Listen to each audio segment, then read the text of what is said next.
acara selanjutnya langsung kita dengarkan paparan dari Ustazah Hasanah.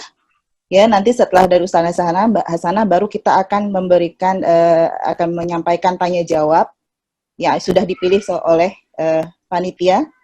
Begitu. Sebelum kami persilahkan Ustazah Hasanah untuk memaparkan materinya, kita akan bacakan sedikit ya profil beliau, luar biasa sekali. Ustazah Hasanah akan menyampaikan tentang menyiapkan anak melakukan pembelajaran jarak jauh atau secara online, sehat, cerdas, dan berkarakter. Nah, ibu-ibu, ini penting sekali ya, karena yang seperti kita ketahui, anak-anak zaman sekarang belajar tuh secara jarak jauh tuh jadi lebih banyak masalahnya perasaan kita. Tapi apakah memang demikian? Semoga saja tidak. Makanya nanti kita akan dengarkan paparan Ustazah Hasanah, ya. Kita akan bacakan profil beliau. Dr. Hajah Hasanah, MPD, adalah dosen Magister Teknologi Pendidikan di Universitas As-Safiyah. Beliau juga Ketua Yayasan Rumah Ceria, pengelola daycare dan preschool Rumah Ceria, pembina Rumah Quran Az-Zuhra, jauh di sana di Aceh, ya, tapi luar biasa sekali, dan sekaligus Ketua Majelis Ta'lim Al-Hasanah. Beliau juga seorang penulis, narasumber di berbagai pelatihan dan seminar, dan juga pengelola e-jurnal teknologi pendidikan. Seperti kita ketahui tadi, Ustazah Hasanah sudah menyampaikan sambutan, karena beliau juga adalah Ketua Alpin DKI. Kepada Ibu Dr. Hasanah, kami persilahkan. Assalamualaikum warahmatullahi wabarakatuh. Waalaikumsalam warahmatullahi wabarakatuh. Bapak Karim yang saya muliakan, yang saya hormati, rekan saya, guru saya juga ya, karena saya banyak belajar dari Bapak Dr. Karim ini ya, dari sejak saya datang ke Jakarta, saya sudah mengenalnya, dan saya menitipkan anak-anak saya di sekolahnya. Subhanallah, luar biasa, dari tahun 2005 saya ke Jakarta, saya sudah mengenalnya, dan bahkan saya pernah menjadi ketua komite di sekolah Bapak Karim di SDP San Mandiri.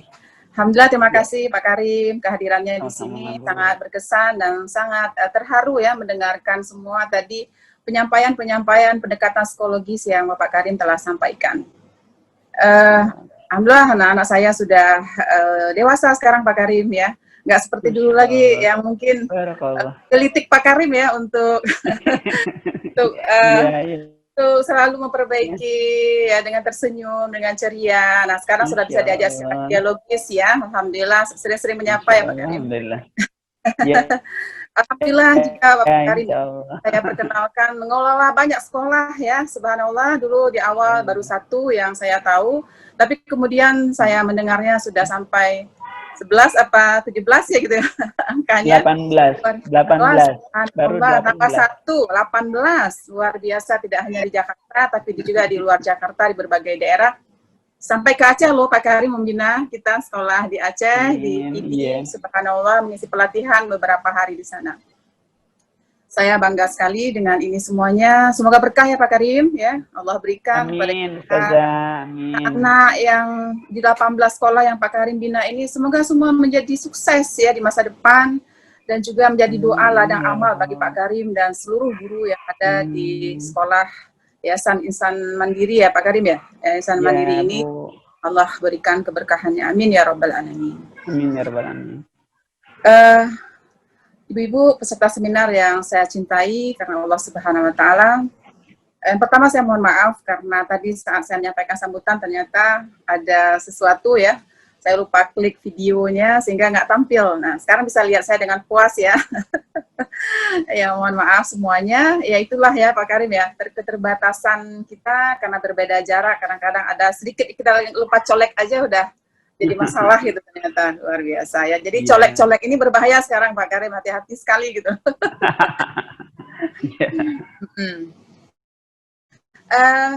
Ibu-ibu yang saya cintai, ya, terima kasih kepada host, kepada MC ya pada hari ini yang telah memberikan waktu kepada saya mencoba untuk menyiapkan ya materi, menyiapkan anak melakukan pembelajaran jarak jauh, online, sehat, cerdas, dan berkarakter. Ini ada 4 entry point yang saya tangkap di sini, yaitu yang pertama adalah pembelajaran online jarak jauh. Kemudian bagaimana pembelajaran tersebut sehat, lalu bisa mencerdaskan anak-anak kita, anak-anak yang kemudian juga tidak hanya cerdas secara inteligensi, tapi juga berkarakter, ya, berakhlak mulia, bermoral. Ya. Boleh silakan dilanjutkan, host ininya. Ya. Ini adalah keluarga saya, ada kurang satu, Hilwa Salsabila, yang di sini di rumah pada hari ini yang belajar di rumah ada 3, yaitu ada Muzaffar Akbar, ada Muhammad Qoyim, ya, kemudian ada Fatina Sabirah. Saya mengamati dan memperhatikan bagaimana mereka menjalankan pembelajaran online.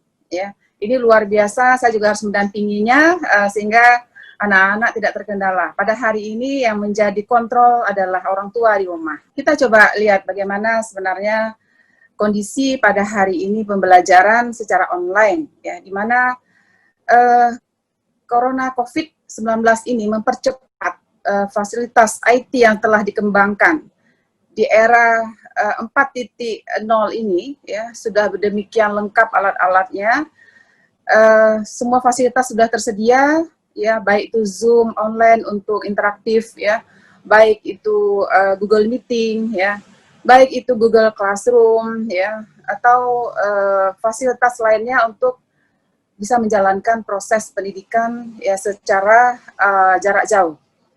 Hanya pada hari ini kita baru maksimal menggunakannya di pendidikan, ya, di dunia pendidikan.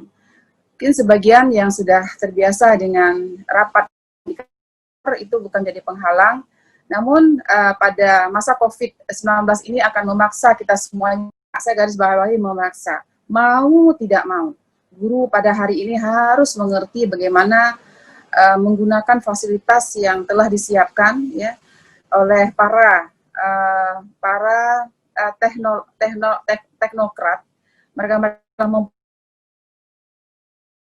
online yang kita kenal banyak sekali. Nah, ini bagaimana guru pada hari ini harus bisa menggunakannya secara maksimal. Ya, ada lagi misalnya e-learning yang lain adalah Quizizz misalnya.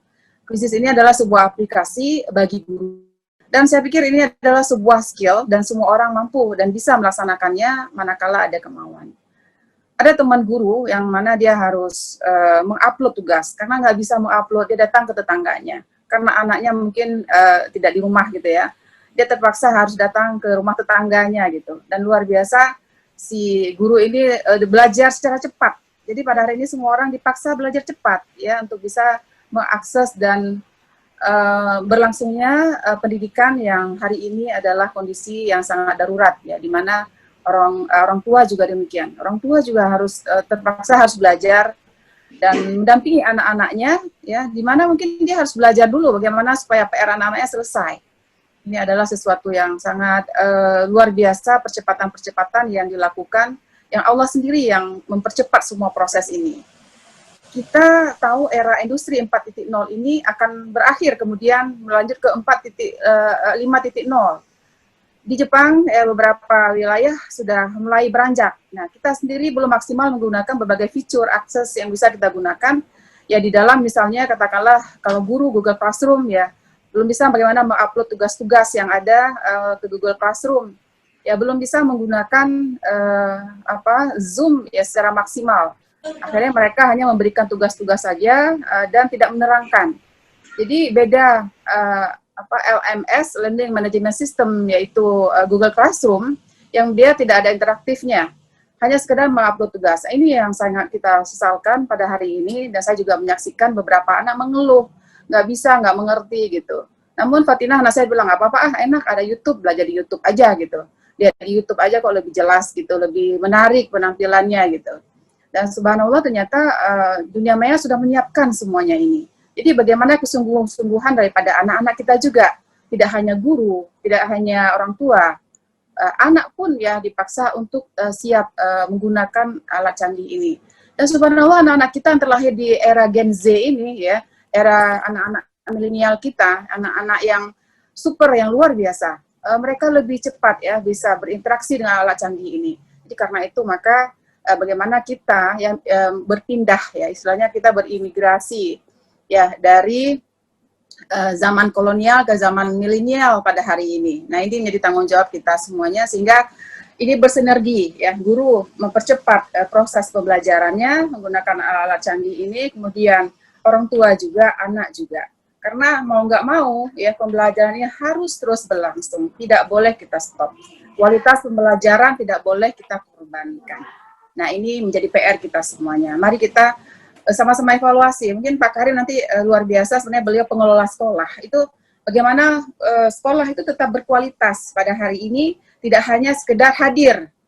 Ya, maaf juga ada keluhan, kita harus bayar SPP, padahal yang ngajarin saya di rumah orang tua, bukan guru yang ngajarin anak saya. Saya yang tuntun dia membuat PR, tapi kenapa SPP nggak berkurang gitu loh. Nah, alhamdulillah ada sekolah ya Pak Karim ya yang memberikan potongan harga gitu loh, sehingga beban ini nggak begitu berasa ya, di mana harus beli kuota internet dan seterusnya gitu loh. Boleh silakan lanjutkan, yaitu sekedar kita menjadi perhatian kita pada hari ini. Ini juga tadi sudah saya sampaikan, hari ini adalah menjadi modal ya, di mana adanya persiapan-persiapan harus kita lakukan. Sebagai orang tua, kuota internet itu kan tidak gratis, kita harus beli gitu. Bayangkan saya pernah sekali waktu saya di Aceh, saya Zoom satu hari itu ngajar 3 mata kuliah. Ketika saya ngajar, karena saya nggak ada wifi, kebetulan belum pasang wifi di rumah saya itu, ya itu 100.000 satu hari. Kalau Zoom itu luar biasa, kuotanya tersedot gitu loh. Saya membayangkan bagaimana anak-anak yang mereka tidak mampu gitu untuk bisa belajar secara online karena keterbatasan ekonomi. Saya juga ada teman ya, di kampus di UIN ya Bandung mengatakan di kampusnya tidak melaksanakan interaktif Bu gitu daring karena mahasiswa pada ngeluh nggak punya dana dan sebagainya gitu, sehingga kita hanya ngupload aja tugasnya yang ngirim video-video pendek saja gitu. Nah ini juga menyangkut dengan kualitas pembelajaran. Artinya hari ini ide yang telah pernah dilayangkan bahwasanya pusat pembelajaran bukanlah pada guru, adalah pada anak. Ini menjadi sesuatu yang niscaya pada hari ini, ya. Jadi guru bukan lagi menjadi yang paling utama sebagai sumber informasi di kelas, tapi siswalah yang harus aktif. Tadi saya menceritakan bagaimana anak saya Fatina Sabira ini, dia tidak mengandalkan gurunya, dia terus mencari berbagai literasi yang ada, berbagai sumber pembelajaran yang ada di YouTube. Ya, luar biasa kalau kita klik misalnya tentang karya ilmiah, ya kebetulan dia kemarin lagi buat karya ilmiah, karena pada hari ini saya dengar tidak ada UN, jadi anak-anak cukup dengan membuat karya ilmiah untuk keluar dari sebuah sekolah menengah atas. Nah ini pembelajaran ini luar biasa, dia belajar di sana dan langsung bisa buat proposal. Ya. Jadi nggak ada sebenarnya yang menghalangi, istilahnya nggak ada yang menghambat jika memang pada hari ini kita ada kuota internet ya yang bisa kita gunakan. Kemudian juga yang lain adalah penunjang lain adalah laptop, komputer, smartphone ya istilah lain ya. Kalau yang lebih mudah, yang lebih dinamik ya kita menggunakan HP ataupun laptop ya HP ya, yang lebih kecil bentuknya dibandingkan dengan laptop ataupun komputer. Kemudian materi pelajaran, modul dan lain-lain. Nah jadi anak saya di SMA Al-Azhar Pejaten ya, Muzaffar gitu. Nah, oleh gurunya itu sudah disiapkan, sekolah sudah menyiapkan materi-materi yang sudah di-download ya, sudah dimasukkan ke tab anak saya gitu, ke komputer anak saya, sehingga waktu belajar nggak perlu buka buku gitu loh, tinggal buka aja buku yang ada di laptopnya, luar biasa gitu loh. Tapi kemudian pernah ada terkendala nggak bisa di-push gitu ke laptopnya, sehingga nggak punya bahan ajar gitu loh. Nah, akhirnya saya sebagai orang tua ingin sekali berinisiatif membeli bukunya gitu. Tapi kata sekolah, sabar Bu, nanti insya Allah akan bisa kita selesaikan. Alhamdulillah selesai juga. Tentu ini menjadi sebuah PR ya besar kalau tidak ada rujukan materi-materi, karena bisa belajar dari sumber belajar dari mana-mana, tapi guru tetap harus memberikan batasan-batasan apa yang akan dipelajari pada hari-hari tertentu. Guru harus menyiapkan modul, menyiapkan standar kompetensi yang akan dicapai oleh anak-anak kita gitu loh. Ya, yang mana standar kompetensi anak-anak kita pada hari ini itu menjadi patokan juga barometer bagi kita orang tua untuk bisa mencapainya, di mana orang tua juga harus pelajari dong kalau begitu modulnya dan seterusnya. Terutama anak-anak yang masih kecil, karena TK pun hari ini sudah mulai belajar online gitu. Nah, bagaimana bersama dengan anak, setiap hari harus memotonya, dan seterusnya, ini menjadi suatu masalah tersendiri. Nah, ini kita lihat kondisi, kalau seandainya ekonominya lemah ya, maka tak mampu untuk itu semua yang saya ceritakan tadi gitu. Ya, satu laptop ataupun HP dipakai bersama beberapa anak yang lain. Bayangkan kalau pada jam yang sama gitu ya, pada jam yang sama mereka harus belajar berbarengan, itu menggunakan satu smartphone ya, satu smartphone yang dia gunakan, bertukar-tukaran. Kalau seandainya interaktif Zoom, maka itu juga menjadi sebuah kendala karena dia harus interaktif. Tapi kalau hanya sekedar upload tugas di fasilitas online yang disiapkan oleh sekolah atau di Google Classroom dan disiapkan oleh sistem Google, maka ini tidak begitu masalah. Ya. Karena itu maka di sini ini sesuatu solusi, sesuatu yang harus dicari jalan keluarnya. Kami Alpin ya, kebetulan saya juga ketua Alpin di sini. Ini menjadi tanggung jawab kita bersama ke depan memberikan solusi seperti apa kepada pemerintah, bermitra dengan pemerintah ya. Tadi juga ada pertanyaan dari peserta untuk sama-sama mengatasi masalah ini. Maka ada program di kita di Alpin ya yang akan kita yang akan kita gulirkan nanti ya, di mana raker nanti jam 13 sampai jam 17 kita akan bicarakan program Alpin ya. Kita akan, salah satu di antaranya adalah bagaimana menciptakan keluarga yang mandiri secara ekonomi. Kita akan menggait para tokoh-tokoh masyarakat, ya, UKM-UKM yang ada di bawah mereka. Kita coba nanti kita kerjasama. Kebetulan kita punya program bermitra dengan pemerintah, ya, membuat MOU, ya, semoga mohon doanya supaya lancar, tidak ada halangan apa-apa. Ini bisa menjadi sebuah solusi bersama. Dan kita harapkan juga semoga pemerintah memberikan kuota internet kepada pelajar-pelajar kita pada hari ini, sebuah bentuk pelayanan, ya. Sebuah bentuk pelayanan pemerintah kepada masyarakat kita, terutama anak-anak didik kita pada hari ini. Kita lihat pada hari ini bagaimana sikap orang tua, ya. Mungkin ibu-ibu semuanya peserta seminar adalah orang-orang tua yang hadir mendampingi anak-anak kita pada hari ini, yang sebagian sudah bosan ya, sudah boring ya. Setiap pagi bangun ya mendampingi mereka untuk belajar gitu. Sudah jenuh gitu. Rasanya ingin anak-anak kita itu ke sekolah aja lah, normal lagi gitu. Anak-anak kita juga mungkin sudah mulai bosan.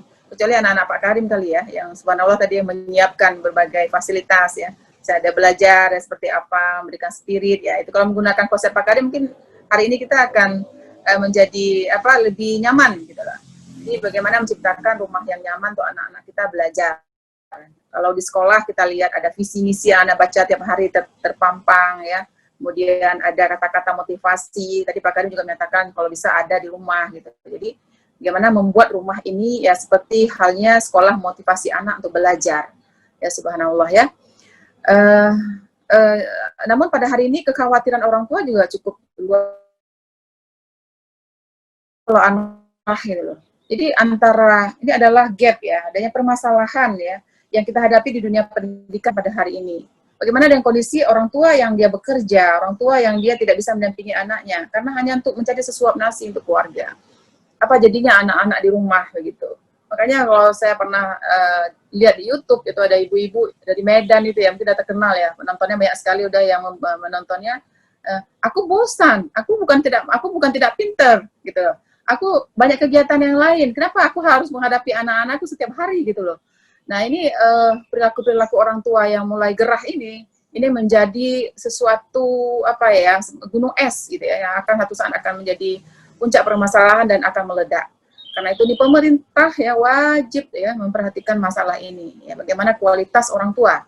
Ya mereka harus menjadi orang tua yang berkarakter seperti tadi Pak Karim katakan, memberikan contoh ya. Nah nanti di dalam slide selanjutnya saya dilanjutkan. Di slide selanjutnya saya mengatakan bahwasanya pendidikan karakter ini sangat penting ya untuk diberikan di rumah. Tidak hanya sekedar aspek kognitif yang diperhatikan, gitu. Tidak hanya aspek kognitif, tapi juga aspek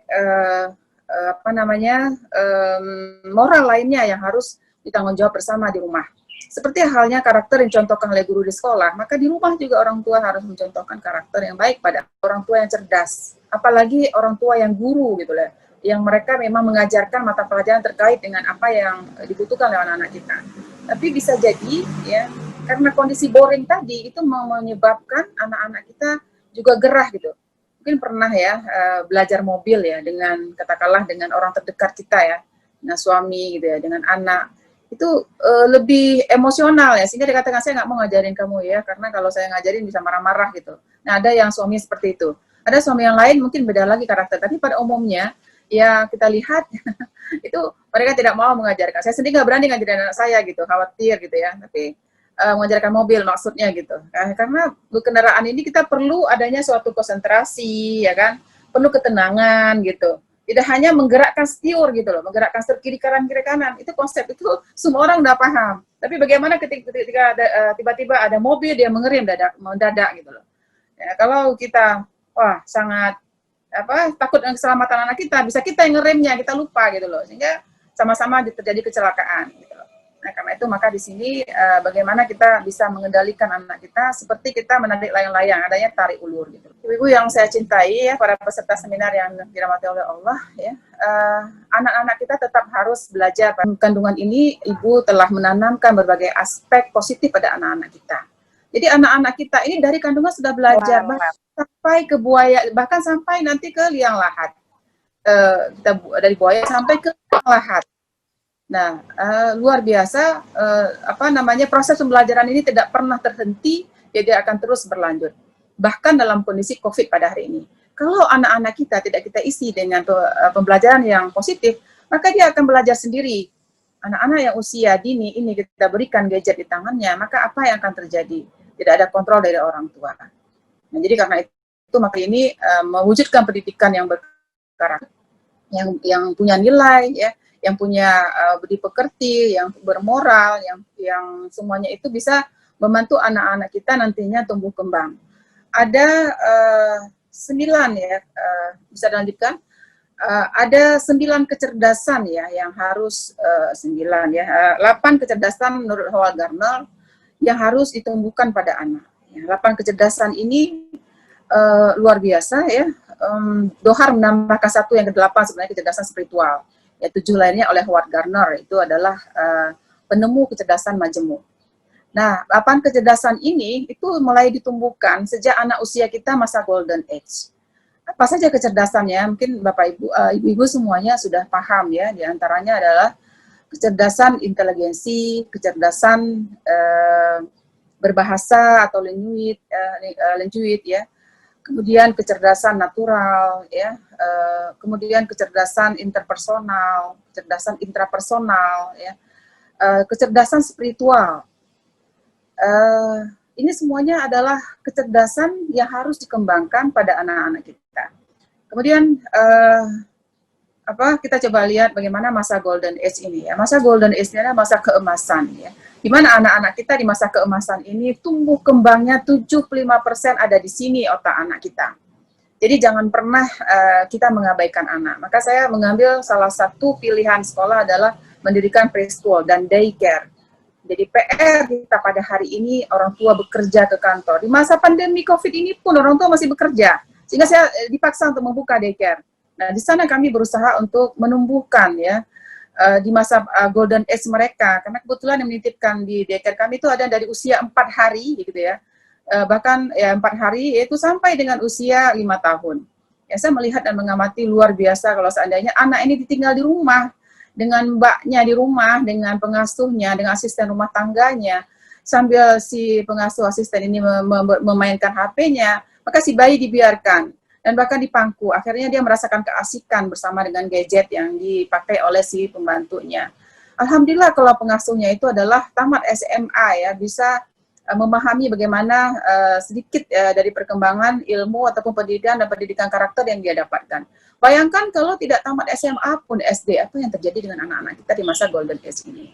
Dari masa pandemi COVID-19 ini, Allah Subhanahu wa Ta'ala memberikan keluangan yang luar biasa juga pada sebagian orang tua untuk bisa mengasuh anaknya sendiri. Ya, sambil mengasuh, ya sambil bekerja di rumah untuk menyelesaikan tugas-tugas di kantornya. Saya pikir ini adalah bagaimana juga orang tua bisa punya kecerdasan multiple gitu ya. Ibu itu punya kecerdasan yang banyak, bisa mengerjakan sesuatu yang banyak pada saat yang sama. Ini hasil penelitian dari beberapa ahli. Saya yakin ibu-ibu di sini adalah ibu-ibu yang hebat semuanya, yang mampu melakukan itu semuanya gitu, insya Allah ya. Nah, ini kita perhatikan gadget di tangan anak itu ibarat pisau bermata dua. Karena itu saya menyarankan ya sebagai praktisi pendidikan ini yang terus melakukan penelitian-penelitian, pengamatan-pengamatan, itu anak-anak harus diberikan gadget pada saat yang tepat gitu.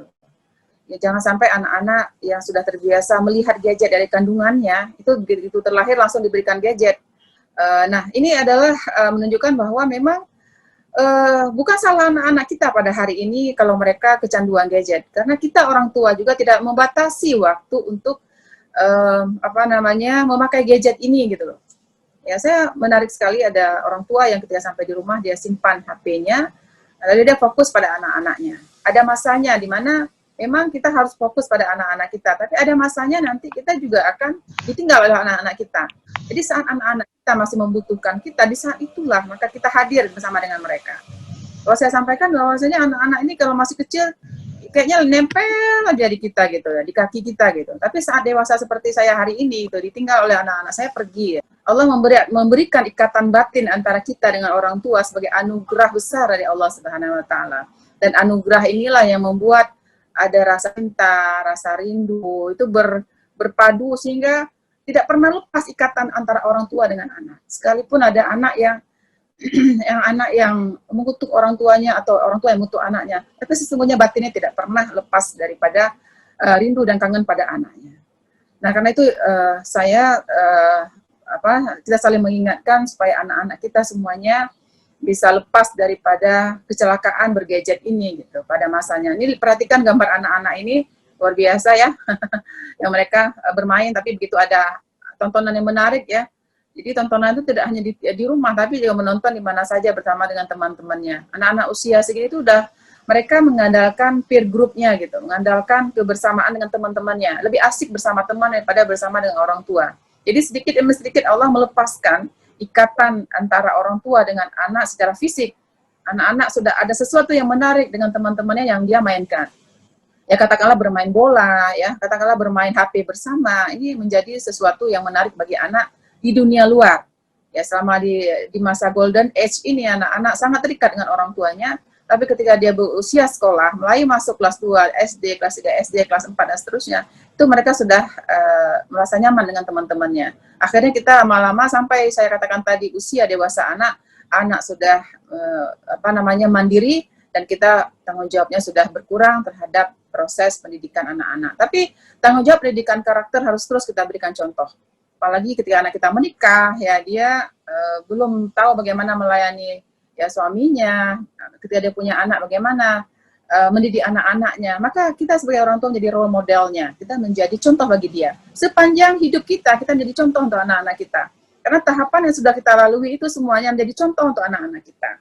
Ya, saya kemarin sempat menulis buku tentang lika-liku pembentukan karakter anak. Ya, lika-liku pembentukan karakter sukses bukan anak. Ya, jadi saya di situ menceritakan bagaimana lika-liku pembentukan karakter diri kita sebagai orang tua. Saya menceritakan bagaimana karakter ayah saya sehingga karakter beliau melekat pada diri saya gitu. Saya menceritakan bagaimana karakter ibu saya gitu. Dan ternyata itu luar biasa menjadi sesuatu inspirasi yang luar biasa dalam kehidupan seorang anak. Gitu. Dan saya juga menceritakan bagaimana saya mendidik anak-anak saya ternyata juga itu pola yang saya dapatkan dari lingkungan saya, termasuk dari orang tua dan seterusnya.